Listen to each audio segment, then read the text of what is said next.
Salut, salut, aujourd'hui nous allons parler de la monnaie. C'est quoi la monnaie? Quels sont les types de monnaies qui existent? Et pourquoi l'Afrique devrait aller vers les monnaies électroniques? La monnaie, c'est tout simplement un moyen d'échange, une unité de valeur. Ça veut dire que si vous voulez faire une transaction, ce que vous utilisez pour faire la transaction, c'est de la monnaie. Si maintenant il vous faut quantifier quelque chose que vous avez, donc estimer une valeur d'un certain produit, bien d'un certain bien, vous allez utiliser ce qu'on appelle la monnaie. Un bien peut valoir 5 €. L'euro, dans ce cas, c'est une monnaie. Avant notre époque actuelle où on utilise l'euro, le dollar, le franc CFA, on avait d'autres monnaies. On avait les cowries, qui est l'une des monnaies les plus anciennes et qui était utilisée pour les transactions et les échanges.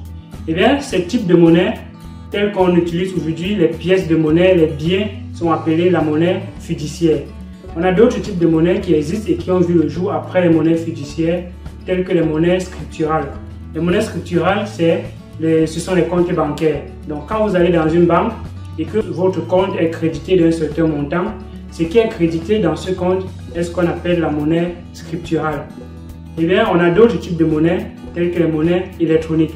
Une monnaie scripturale est aussi une monnaie électronique vu qu'elle est dématérialisée. Dématérialisée, ça veut dire que le montant qui est dans le compte bancaire n'est tout simplement pas quelque chose de palpable.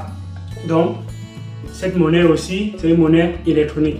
Mais on en a d'autres. Est-ce qu'il faut simplement avoir un compte bancaire pour posséder de la monnaie? Eh bien non. On a d'autres monnaies qui ne sont pas liées à des comptes bancaires et qui sont aussi dans la catégorie des monnaies électroniques. On a d'autres monnaies telles que les crypto-monnaies. Qui dit monnaie dit confiance. Maintenant, quelles sont les raisons pour lesquelles l'Afrique devrait aller vers les monnaies électroniques? La première raison, c'est tout simplement la facilité des transactions. Est-ce que vous êtes déjà arrivé au supermarché et vous faites une longue queue pour acheter un certain produit et il vous faut de la monnaie? Il vous faut avoir le montant exact, faute de quoi il n'y aura pas de la monnaie. Donc, si nous utilisons une monnaie électronique, on n'aura pas tout simplement besoin de faire des longues queues. Ça va réduire les queues dans les supermarchés, dans les taxis et bien d'autres endroits. Donc, avec les monnaies électroniques, c'est facile d'utilisation vu qu'on peut l'utiliser par son téléphone, on peut l'utiliser avec des cartes de crédit, on peut l'utiliser tout simplement avec un appareil dédié pour stocker de la monnaie tel qu'un portefeuille électronique ou bien juste une puce magnétique qui va contenir votre monnaie. Donc, c'est facile d'utilisation. La deuxième chose, c'est la traçabilité. Tout ce qui est électronique est traçable. C'est-à-dire quand vous rentrez quelque part et que vous utilisez votre téléphone ou votre carte de crédit, c'est tout simplement traçable. Imaginez-vous quand vous êtes stoppé par le péage et que vous donnez 500 francs. Ces 500 francs, où est-ce qu'ils vont ces 500? Est-ce que ces 500 vont effectivement où ça doit aller? La question reste posée et je ne saurais vous donner la réponse. Mais ce qui est sûr, c'est que si vous utilisez une carte électronique pour faire la transaction à ce niveau-là, on peut tout simplement retracer et savoir toutes les personnes qui ont effectué un paiement dans tel péage et à quel moment. Et ça peut permettre de savoir si telle ou telle personne est en règle. Ça, c'est l'une des possibilités. Et il y en a bien d'autres, tels que les services publics, les services centraux ou bien décentralisés. Si on utilise de la monnaie électronique, on pourra tout simplement avoir une certaine facilité des comptes pour la gestion des établissements et bien d'autres. Donc, la monnaie électronique peut permettre de faciliter l'utilisation ou bien la circulation des biens, de la monnaie dans la communauté. La troisième chose, c'est les risques et les problèmes de manque de petites monnaies. Est-ce qu'il vous est déjà arrivé plusieurs fois d'arriver à un endroit, à un guichet et vous manquez de la monnaie?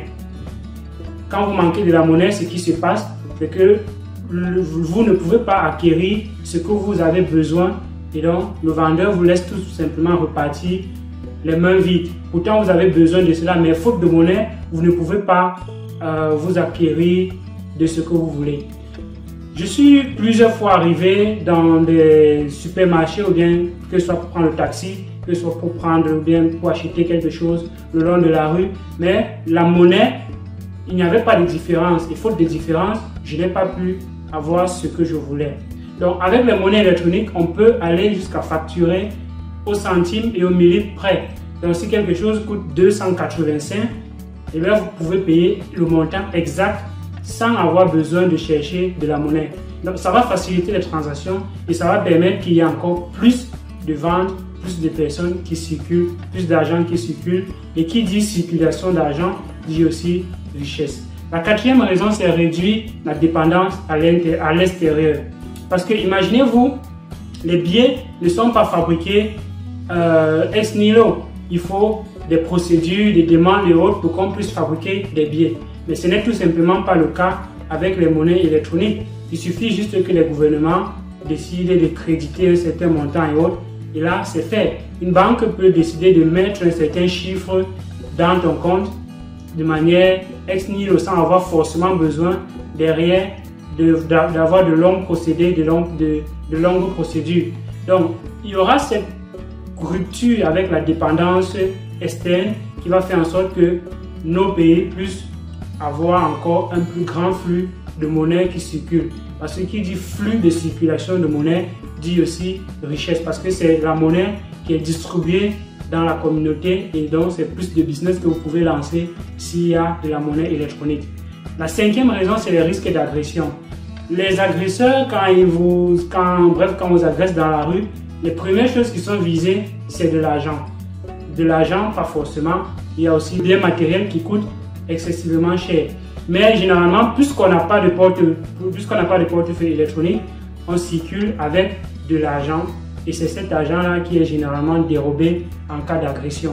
Donc, si vous n'avez pas de l'argent, si vous n'avez pas de l'argent sur vous, si votre argent est tout simplement stocké quelque part et il vous faut peut-être des authentifications et autres là pour pouvoir faire des transactions, il sera encore plus difficile de vous agresser, mais ça va faire en sorte qu'il y ait d'autres moyens qu'il faut développer derrière, tels que la sécurité de ces comptes-là. Mais c'est moins facile et ça va demander encore plus de travail pour ceux qui voudraient vous arnaquer. Donc voilà quelques raisons que j'ai données qui peuvent faire que l'Afrique explose. Parce que avec la circulation massive de l'argent dans la communauté, on peut tout simplement booster l'économie.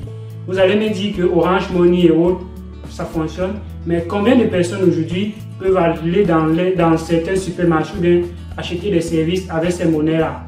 Ces monnaies-là, est-ce qu'elles sont réellement utilisées pour se procurer des services de base? Est-ce que vous pouvez acheter un pain avec votre compte Orange Money ou bien Mobile Money? Est-ce que vous pouvez faire un certain nombre de premières nécessités avec ces comptes-là?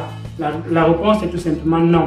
Une des raisons que je n'ai pas mentionné, c'est que quand vous arrivez par exemple dans un hôpital, la caisse est repartie en fonction du service que vous sollicitez. Je suis allé dans plusieurs hôpitaux au Cameroun où un service a sa propre caisse, dont la comptabilité n'est pas centrée. Mais par contre, si vous allez dans différents services décentralisés, on vous délivre tout simplement un reçu que vous pouvez vous connecter à votre téléphone et payer. Alors quand vous payez, c'est centralisé vers la caisse centrale de l'hôpital. On peut tout simplement avoir une traçabilité et une meilleure gestion de l'argent. Donc ça réduit le taux de corruption et ça réduit encore bien d'autres choses qui sont déjà un gros manque dans le système. Donc vous me dites ce que vous pensez en commentaire et on pourra débattre et avoir d'autres sujets de conversation. À la prochaine, partagez la vidéo et ciao ciao.